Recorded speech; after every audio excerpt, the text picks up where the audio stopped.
turn in our Bibles to Ecclesiastes. Ecclesiastes.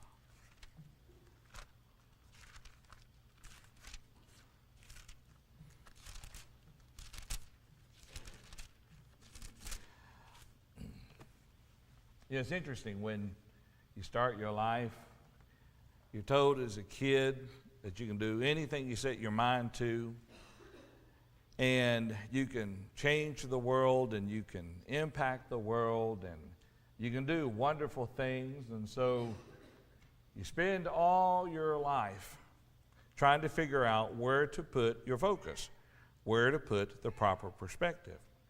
The sad thing is, unless you have the opportunity to learn in time, you'll never change it until the day you die.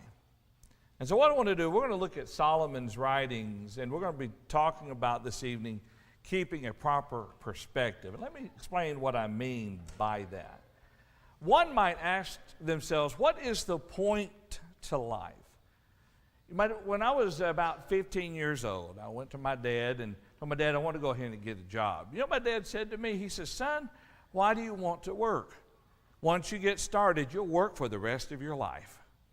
You know, you're 15 years old and you're thinking work equals money. I have no money, so I want to work. You know, and then finally it comes retirement age. You know, you're 64, 5, 68, 70. 72, finally you're being able to retire. You think, I should have listened to my dad and waited a couple more years at least before I got started. You know, and so you think about all the effort that man has gone to. You spend all the time working. Some people do great things with their work. Other people help maintain things with their work. There are some people with their work, they have you know, come up with things to help improve our lives. Medically, come up with things to help improve our lives. Physically, they have put forth effort, and they've done all these wonderful things. Talk about the buildings. You know, think about all the buildings that man has put forth to. And individuals who are architects or individuals who are builders, you know, spend all their life building a bunch of buildings for people to live in and use. They build amusement parks for recreation. You think about all the people who lobby at Washington, you know, all the people who put forth the political efforts. You think about all the efforts that we put into businesses, all the efforts we put into entertainment. Think about all this. How about all the effort we put into loving, and all the effort we put into hating? And here's the thing. You do all this all your life. And the question comes about the day that you die, what's it all for? You think about it. You worked hard for 40 years, 60 years, 80 years, and then you die. What good was it? Now, when you read Ecclesiastes, you're going to look at it a little bit, you have to look at it a little bit differently from most of the books of the Bible. All right, Solomon will clearly acknowledge it's better to serve the Lord. We'll talk about that. But he's looking at it from the standpoint of a very human way of looking at it. Let's say for the sake of argument, you work all your life really hard, and you are a miser with your money, and you are 95 years old, and you have, you know, $100 million in the bank account. Guess what? Your kids are getting that. Or the 30-year-old you married. I don't know who, you know. But somebody's going to get that money. You can't take it with you. Or let's say, I think about Walt Disney and all that he built with the theme park there in Florida. Put a lot of time and a lot of effort. I mean, it's amazing to see what they did. But guess what? Somebody else owns it. Someone else runs it. Someone else gets to make the decisions for it. And that's the way Solomon looks at it. You live all your life. And it doesn't matter whether you're righteous or wicked. We all end up the same place. That is, dead. So like I said, when you study Ecclesiastes, you got to keep that in mind. Solomon isn't saying death is the end of all things, period. But he's saying that death comes to all, no matter who we are. And so in a very, what seems to be odd and very depressing way of looking at things, Solomon learned a very great lesson.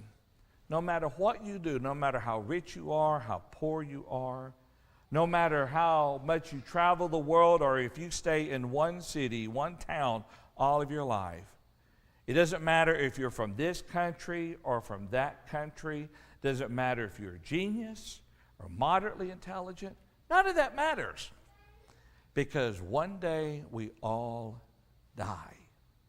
And as far as this world goes, everybody who's left behind when they say goodbye to you gets your stuff.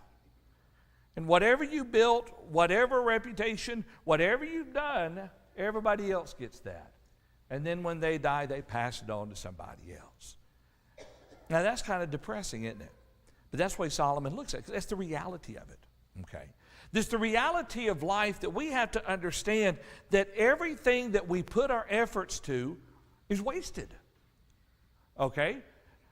You go build this, you buy that, you sell this, you earn this. It's all wasted. Others will possess what you have. Others will use what you have built. You look around, the wicked prosper and the righteous suffer. And we ask the question, what is the point of all of it?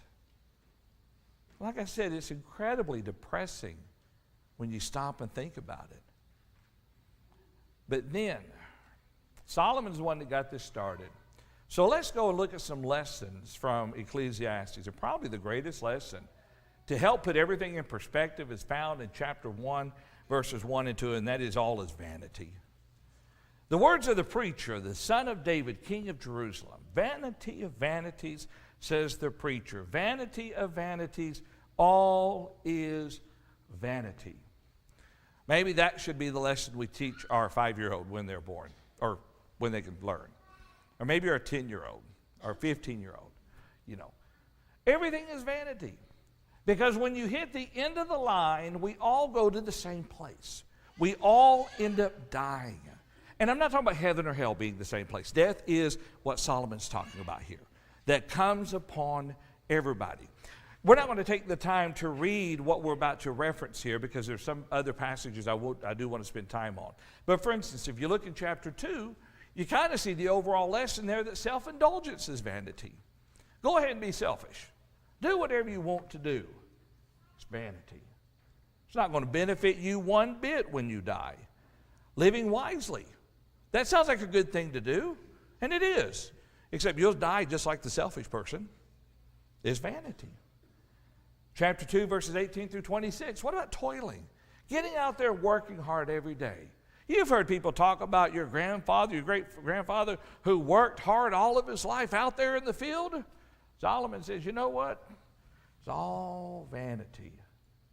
Because you can't take any of it with you. Do all this hard work and then you die.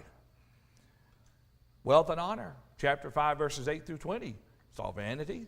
People spend their time, they pomp and circumstance. They wear the nicest of clothes and they parade around with their nose this high, saying, hey, everybody look at me, look how great I am. That's vanity. All the presidents that have been sworn into office and they have places named after them, that's fine, but it's all vanity. Because it's not going to benefit them once they die. Everything that man wants to hold on to, everything man wants to identify himself with, everything man wants to say, this is my legacy, people will remember me. Maybe not as long as you hope. It's all vanity. It's all about understanding what truly is most important. Even chapter 6, verses 1 through 12, one might see within that area the concept of working with satisfaction. Even that is vanity. Now, again, we're not trying to say, okay, let's just give up. What's the point? And we'll get to the point here in a moment. But right now, here's the point. Death comes to all. Turn with me to chapter 8 now, verses 10 through 14. We'll slow down and look at a couple passages here. First thing to understand, death comes to all. Unless you're someone by the name of Enoch, or you're someone by the name of Elijah, death comes to all. Even Christ, he died upon the cross. This is the death that Solomon's talking about. Both the wicked and the righteous will come to the same end as far as that goes. Look at chapter 8. We're looking at verses 10 through 14. Then I saw the wicked buried, who had come and gone from the place of holiness. Now, notice the way that the passage starts out. Then I saw the wicked buried. He's talking about death, okay? So he saw the wicked buried, who had come and gone from the place of holiness, and they were forgotten in the city where they had so done. This also is vanity. Because the sentence against an evil work is not executed speedily, therefore the heart of the sons of men is fully set in them to do evil. Though a sinner does evil 100 times, and his days are prolonged, yet I surely know that it will be well with those who fear God, who fear before him. But it will not be well with the wicked, nor will he prolong his days, which are as a shadow, because he does not fear before God. Now, while the main part of that text there is talking about obviously the benefits of serving and fearing God over the wicked, the end result is still the same. The wicked is going to face death, just as the righteous is going to face death. I'd love to be able to tell you, live righteously and you'll never die. It doesn't work that way, and you wouldn't be able to get to heaven if that was the case. Death comes to all. Let's look at another, chapter 9. Let's look at the first 6 verses there. This one's a little more directed now to this point. Chapter 9, verse 1.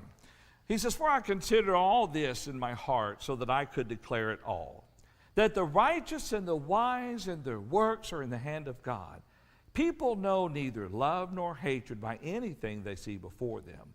All things come alike to all. One event happens to the righteous and the wicked, to the good, the clean, and the unclean, to him who sacrifices and him who does not sacrifice. As is the good, so is the sinner, he who takes an oath as he who fears an oath. This is an evil in all that is done under the sun, that one thing happens to all. Truly the hearts of the sons of men are full of evil. Madness is in their hearts while they live, and after that they go to the dead. But for him who is joined to all the living, there is hope. For a living dog is better than a dead lion. For the living know that they will die, but the dead know nothing. And they have no more reward, for the memory of them is forgotten. Also their love, their hatred, and their envy have now perished. Nevermore will they have a share in anything done under the sun." We'll pause there for right now. So you see what Solomon is saying? Okay.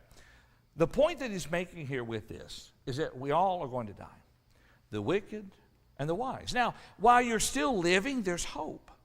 Okay? You still have hope. The man that's died, that has dead, there's no hope. Now, he's not talking about eternal hope at this point, okay? But while you're living, you can still do stuff. You can fix things. You can be nice to people or be mean to people. You know, there's a whole lot that you can still do while you're living. But once you die, as far as this earth is concerned, there is nothing more that can be done. Remember what he said here again. Look at there again in verse 5. For the living, verse 4. But for him who is joined to all the living, there is hope. For a living dog is better than a dead lion. So we need to recognize and understand that this death that we're talking about comes to all people. Even in Hebrews 9, verse 27, he says, it is appointed that a man wants to die, but after this, the judgment. This is the reality of life. I mean, probably they say the two most certain things in life is death and taxes. I guess I should say are death and taxes. You know, and if you want an industry, they'll always make money, taxes and funeral homes, because death comes to all. Everybody dies. And that's a reality because it helps to keep us focused on what is truly most important. And the conclusion of this is not going to be, okay then, let's quit our lives, let's quit doing anything within our life, because the Bible doesn't teach that. The Bible teaches to make certain we remember what is most important. That in everything that we do within our life, that we keep our eyes focused on really what matters the most. Sometimes we get so twisted, we get so bent out of shape, we get so upset over things that in reality are not important. Now they might seem important for the moment. I think that's one of the worst things about this wonderful day and age of cell phones. You go to the store and you're going to get a new cell. They always come out with a new cell phone every year, you know. And the one you had today is terrible tomorrow because of the new one that's come out. So I see these people, and they go and they get the newest of cell phones. Now, this cell phone is made with glass and metal, and it's fragile. They can say what they want. They're fragile. And so you go ahead, either you pay it outright, about $800, $900 for what you buy. If you want the latest and greatest, about $900. Or you agree to pay on it for the next 2 years of about $25 a month. So you get it. And it's beautiful. And it's shiny. And you're so proud of it. And you're walking outside on the asphalt and you stumble and you drop it. And like that. Sorry, that was too close to the microphone. And it's broken. And you didn't get the insurance. Or if you did, the insurance says we'll cover it, but you still got to give us another $150 to fix it. That's awful. You think about it. That's the day and age we live in. And what that tells us is no matter how wonderful something is, no matter how great something is, no matter how beautiful it is, it's still temporary. And imagine getting and would you be upset if you did that to your phone? Oh, yeah. And there are parents who send their kids to school with those type of phones. And then third day after school starts, the phone's useless. Okay. Now, I say all that to make this point. We allow ourselves to get upset over things that we think are important. And I guess in a small certain way, losing $900 like that, yes, that's important. But there is a bigger picture that we have to realize. And that's just one thing of so many things within our lives that we think that we have to have, think that we can't live without, and it consumes our life so that we might have it. And Solomon makes the point, okay, but remember, you're going to die. You're going to lose it.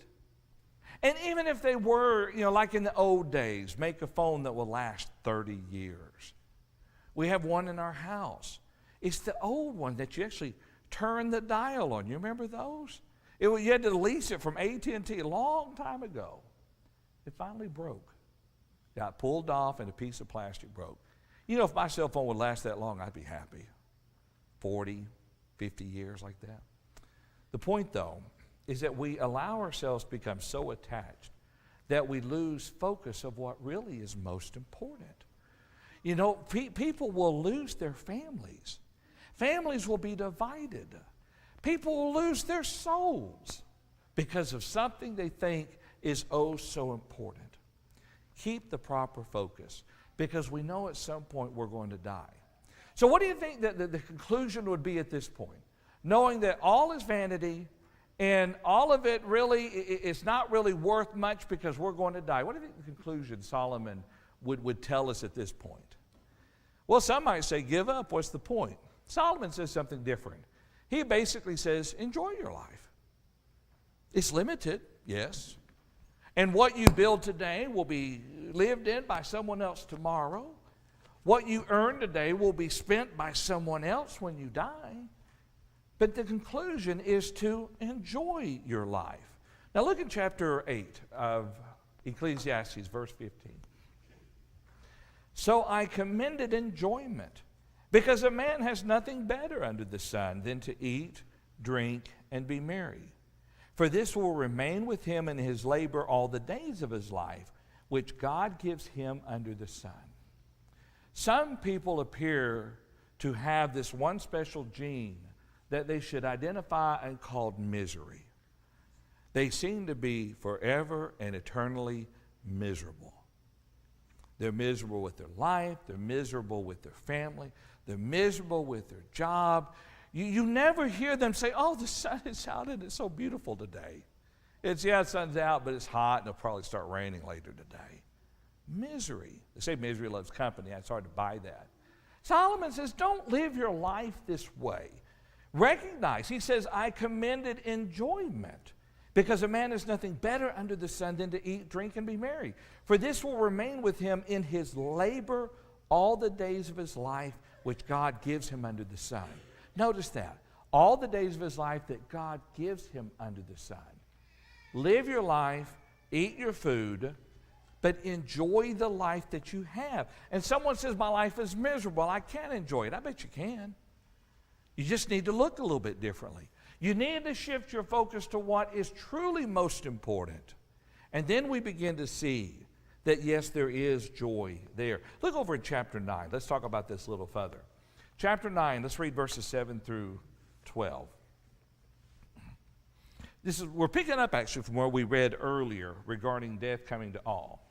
And so at the end of all that, he says, "Go, eat your bread with joy and drink your wine with a merry heart. For God has already accepted your works. Let your garments always be white, and let your head lack no oil." Now, had to do some research on this to make sure I understood what he was saying there in verse 8.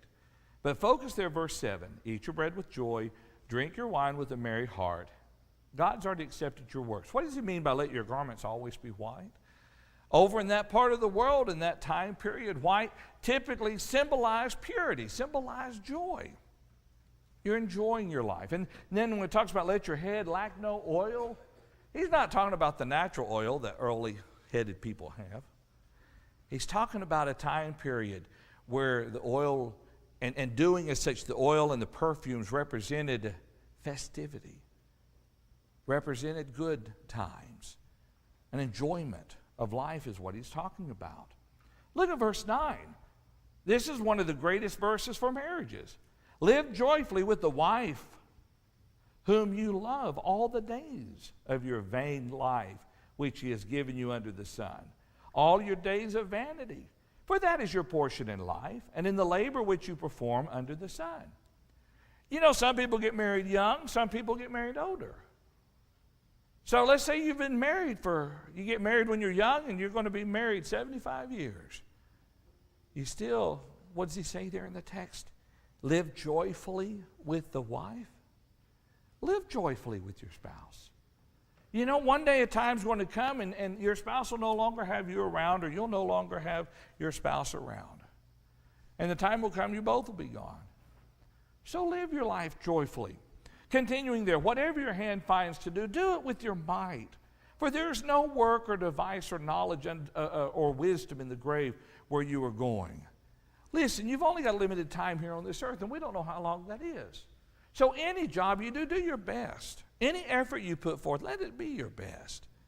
Don't live your life in such a way where you waste the opportunities that you have, and you waste the time that you have. There are people that Solomon referred to as lazy. They're slackards. It's the wise man who puts forth his best effort. You only get one chance at this life, one opportunity. Live it to your fullest. Live it to your best. Do your best. Look at verses 11 and 12. I returned and saw under the sun that the race is not to the swift, nor the battle to the strong, nor bread to the wise, nor riches to men of understanding, nor favor to men of skill, but time and chance happens to them all. For man also does not know his time. Like fish taken in a cruel net, like birds caught in a snare. So the sons of men are snared in an evil time, when it falls suddenly upon them. We don't know when the end of our days is going to come. Some believe that the Lord has literally appointed a time. And some believe that someday in the future, the Lord has already decided that on July 13th, 2038, at 7:05 p.m., you'll die of a heart attack. Some people believe that. I don't hold to that position, that the Lord has already pre-appointed the time of our passing. But he has appointed that we're going to die. That's the end of man. So what do? Live our life with joy. Live our life putting forth the best. Even if you hate your job, still do the best that you can. And maybe, 10 years after wedding the person that you decided to marry, you kind of rethink your choice a little bit. Well, too bad. Do your best. You know what happens when two people do their best? Things get done a lot better. Okay? No matter what it is, live your life. Let's go a little farther here with this. Pick up there in verse 13. Let's listen to the right people. Listen to the wise people. Not the foolish, not those who talk like they're wise, but they're ignorant of the truth. Verse 13, this wisdom I have also seen under the sun, and it seemed great to me. There was a little city with a few men in it, and a great king came against it, besieged it, and built great snares around it. Now there was found in it a poor wise man, and he by his wisdom delivered the city. Yet no one remembered that same poor man. Then I said, wisdom is better than strength. Nevertheless, the poor man's wisdom is despised, and his words are not heard. Words of the wise spoken quietly should be heard, rather than the shout of a ruler of fools. Wisdom is better than weapons of war, but one sinner destroys much good. Listen to the right people. Listen to the right words. In this one life that you have lived, that you have been given by God, whether you end up living 40 years or 95 years, pick the wise ones to listen to, not the foolish ones. Let's read just a little bit further, and then we'll continue on. Look at chapter 10. This is the same thought. Dead flies putrefy the perfumer's ointment and cause it to give off a foul odor.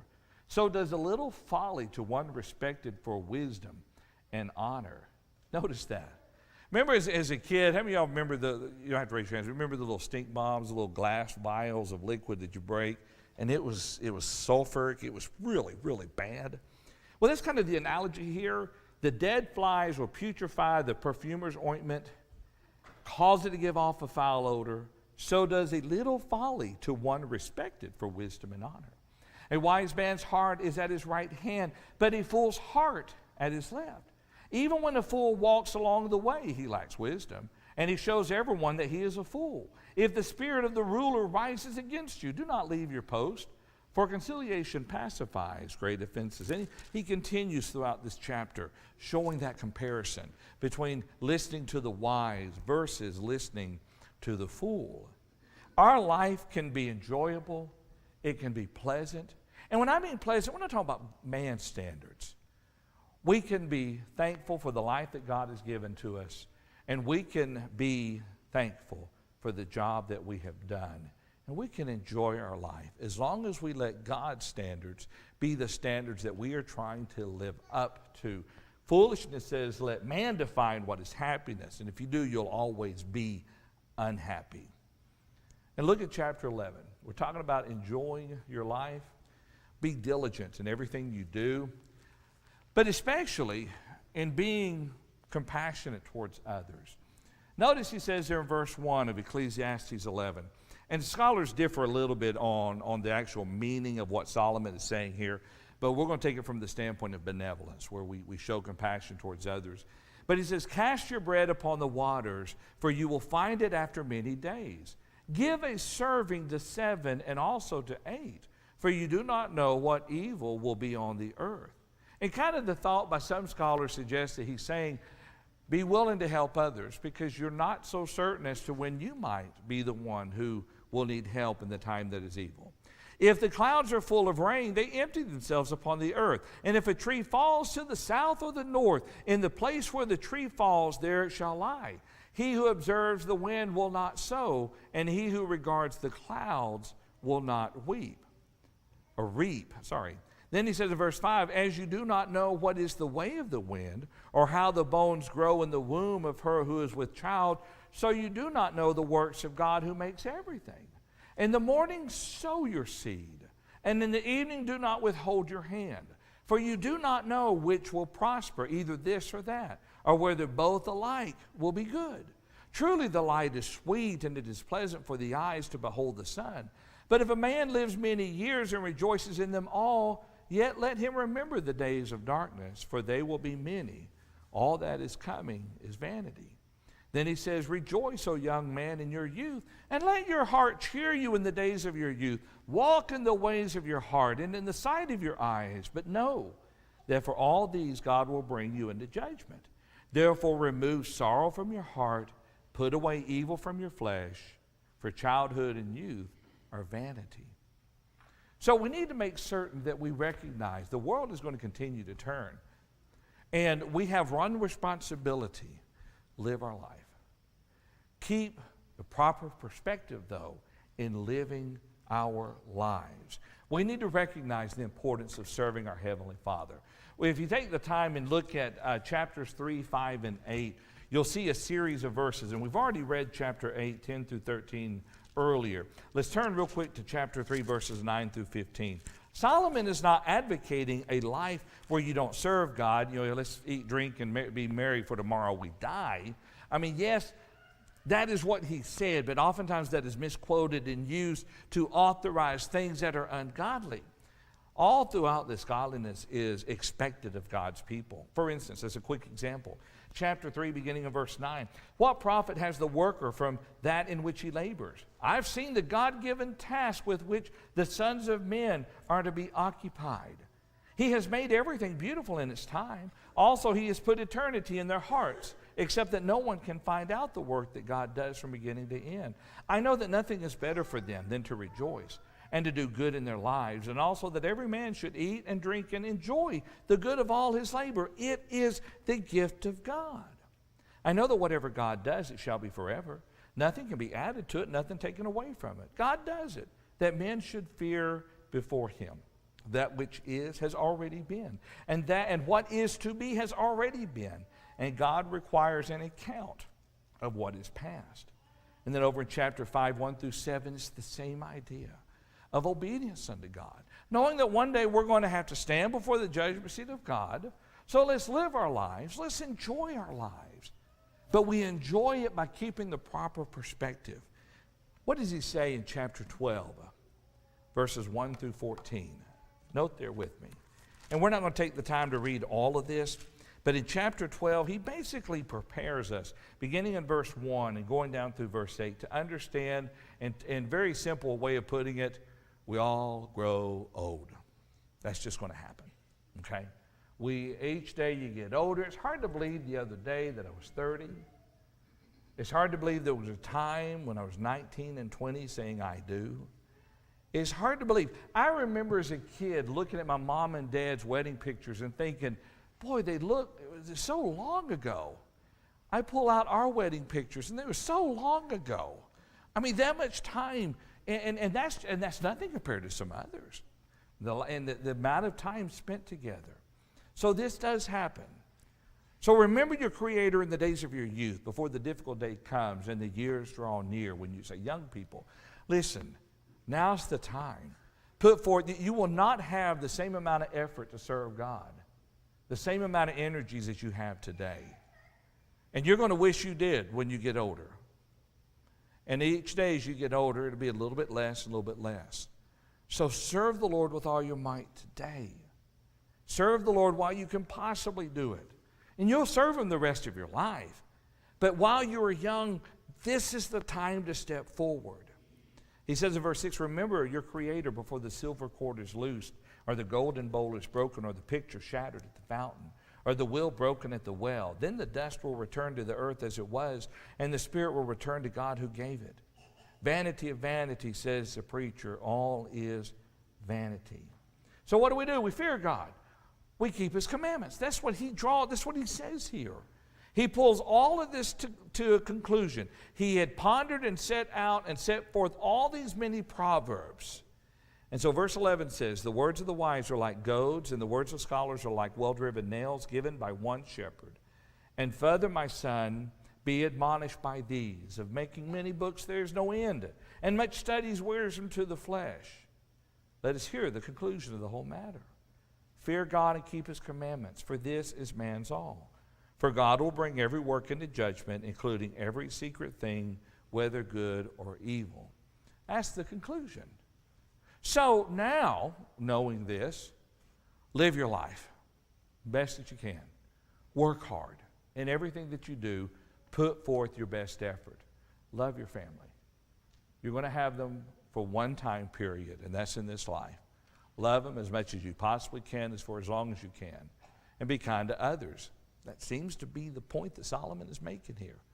Live your life this way. Work a job, earn money, build a house, build a city, build a big family. All that's fine. All that is good.